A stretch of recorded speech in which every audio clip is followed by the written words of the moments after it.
តើលោក Lauren Wong ឡើងកាន់អំណាចកម្ពុជារបស់សង្ហបុរីដោយរបៀបណា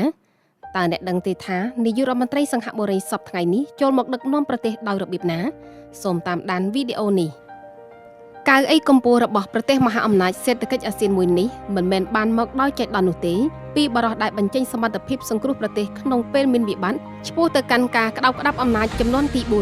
ថ្ងៃនេះយើងនឹងបើកកកាយពីអត្តកម្បាំងនិងដំណើរជីវិតរបស់នាយករដ្ឋមន្ត្រីថ្មីរបស់សង្ហបុរីលោក Lauren Wong មួយជីវប្រវត្តិនិងប្រវត្តិការសិក្សាលោក Lauren Wong បានស្បត់ចូលកាន់តំណែងជានាយករដ្ឋមន្ត្រីទី4របស់ប្រទេសសង្ហបុរីជាផ្លូវការនៅថ្ងៃទី15ខែឧសភាឆ្នាំ2024ដោយបិទបញ្ចប់ទំព័រដឹកនាំរយៈពេល20ឆ្នាំរបស់លោក Lee Hsien Loong ក្នុងនាមជាអ្នកដឹកនាំចំនួនទី4របស់គណៈបកសកម្មភាពប្រជាជនដំណើរឆ្ពោះទៅកាន់អំណាចរបស់លោកគឺពោរពេញដោយការប្រឹងប្រែងសមត្ថភាពលេចធ្លោក្នុងពេលមានវិបត្តិនិងការគ្រប់គ្រងយ៉ាងពេញទំហឹងពីថ្នាក់ដឹកនាំរៀមត្បូងលោក Lauren Wong កើតនៅថ្ងៃទី18ខែធ្នូឆ្នាំ1972ក្នុងគ្រួសារវណ្ណៈកណ្ដាលឪពុករបស់លោកគឺជាអ្នកធ្វើការផ្លែកលក់ចំណែកម្ដាយគឺជាគ្រូបង្រៀន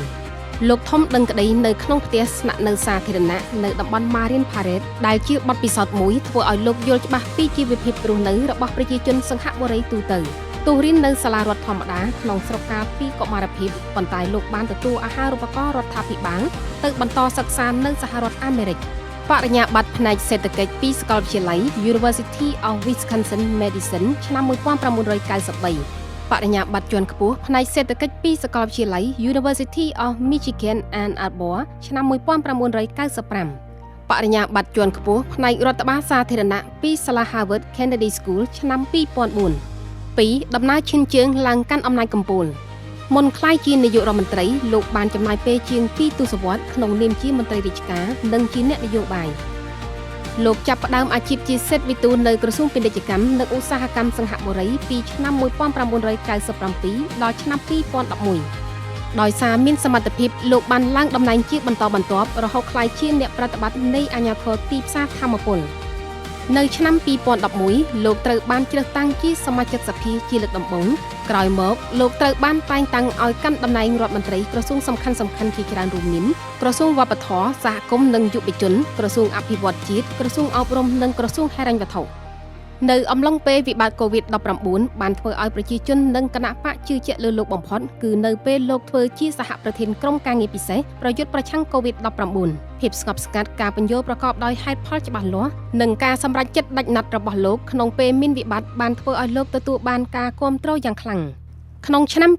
2022បន្ទាប់ពីលោកហេងស្វីគៀតបានដកខ្លួនពីបេក្ខភាពនាយករដ្ឋមន្ត្រីក្រុមរដ្ឋមន្ត្រីចំនួនទី4បានបោះឆ្នោតជ្រើសរើសលោក Lauren Wong ជាមេដឹកនាំជាឯកច្ឆន្ទហើយលោកត្រូវបានតែងតាំងជាឧបនាយករដ្ឋមន្ត្រីនៅខែមិថុនាឆ្នាំ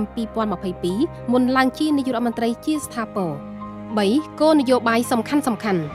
ក្នុងនាមជាមេដឹកនាំថ្មីលោកបានដាក់ចេញនូវទស្សនវិស័យថ្មីដើម្បីឆ្លើយតបនឹងការប្រែប្រួលរបស់ពិភពលោកនិងសង្គមសង្ហបុរីយុទ្ធសាស្ត្រ Forward Singapore នេះគឺជាគោលនយោបាយស្នូលរបស់លោកដែលមានគោលដៅរៀបចំកិច្ចសន្យាសង្គមថ្មីវាផ្ដោតលើការកាត់បន្ថយគម្លាតសង្គមធានាភាពអាចរកទិញផ្ទះបានសម្រាប់យុវជនចំនួនក្រោយបង្កើនការគាំពារដល់មនុស្សចាស់និងលើកកម្ពស់ឱកាសស្មើគ្នាសម្រាប់គ្រប់គ្នាមិនមែនមើលតែលើសញ្ញាបត្រការគ្រប់គ្រងសេដ្ឋកិច្ចនិងហិរញ្ញវត្ថុក្នុងនាមជាមន្ត្រីហិរញ្ញវត្ថុលោកហ៊ានសម្រេចចិត្តដំឡើងពន្ធលើទំនិញនិងសេវាកម្មពី 7% ទៅ 9% ដើម្បីត្រៀមថវិកាសម្រាប់មើលថែប្រជាជនដែលកំពុងចាស់ជរាទោះបីវាជារឿងរសើបខាងនយោបាយក៏ដោយ4ទំនាក់ទំនងយ៉ាងស្អិតរមួតជាមួយលោក Lee Hsien Loong លោក Lauren Wong ត្រូវបានចាត់ទុកជាកូនសិស្សនយោបាយដ៏ជំនិតរបស់លោក Lee Hsien Loong អតីតលេខាធិការផ្ទាល់ពីឆ្នាំ2005ដល់2008ដោយលោកបម្រើការងារជាលេខាធិការឯកជនផ្ទាល់របស់លោក Lee Hsien Loong នេះជាពេលវេលាដែលលោកបានរៀនសូត្រផ្ទាល់ពីរបៀបដឹកនាំការទូតនិងការសម្រេចចិត្តកម្រិតកំពូលពីនាយករដ្ឋមន្ត្រីការផ្ទេរអំណាចដោយរលូនលោក Lee Hsien Loong បានរៀបចំផ្លូវយ៉ាងរលូនសម្រាប់លោកវងនិងតែងតែចេញមុខគាំទ្រលោកជាសាធារណៈបច្ចុប្បន្នទោះបីជាចុះចេញពីតំណែងនាយករដ្ឋមន្ត្រីក៏លោក Lee Hsien Loong នៅតែបន្តធ្វើជាទេសរដ្ឋមន្ត្រីនៅក្នុងគណៈរដ្ឋមន្ត្រីរបស់លោក Lauren Wong ដើម្បីជួយផ្ដល់ប្រឹក្សា5ជីវិតគ្រួសារស្នេហានិងចំណង់ចំណូលចិត្តលោកមានជីវិតឯកជនមួយដែលឆ្លងកាត់ការបរាជ័យនិងការចាប់ផ្ដើមថ្មីប៉ុន្តែពោរពេញដោយភាពសាមញ្ញប្រវត្តិអាពាហ៍ពិពាហ៍លោកធ្លាប់រៀបការលើកទី1នៅអាយុ28ឆ្នាំប៉ុន្តែបានលែងលះគ្នាវិញ3ឆ្នាំក្រោយមកដោយសារភាពមិនចុះសម្រុងគ្នា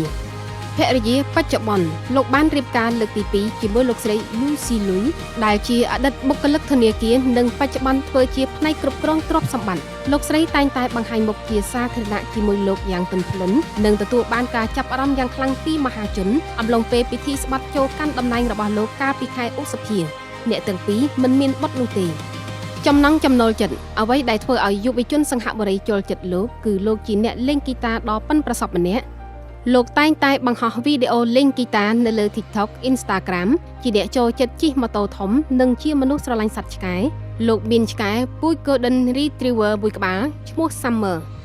ទោះបីជាមេដឹកនាំទាំងពីរមកពីគណៈបកសកម្មភាពប្រជាជននិងប្រកាន់ភ្ជាប់នៅគោលការណ៍ស្នូលដូចជានយោបាយជាក់ស្ដែងនិយមនិងប្រព័ន្ធគុណាធិបតេយ្យក៏ដោយក៏លោក Lee Hsien Loong និងលោក Lauren Wong មានភាពខុសប្លែកគ្នាយ៉ាងច្បាស់លាស់ភាពខុសគ្នានេះគឺបណ្ដាលមកពីប្រវត្តិគ្រួសារបទពិសោធន៍និងបរិបទសង្គមក្នុងយុគសម័យដែលពួកគេឡើងកាន់អំណាច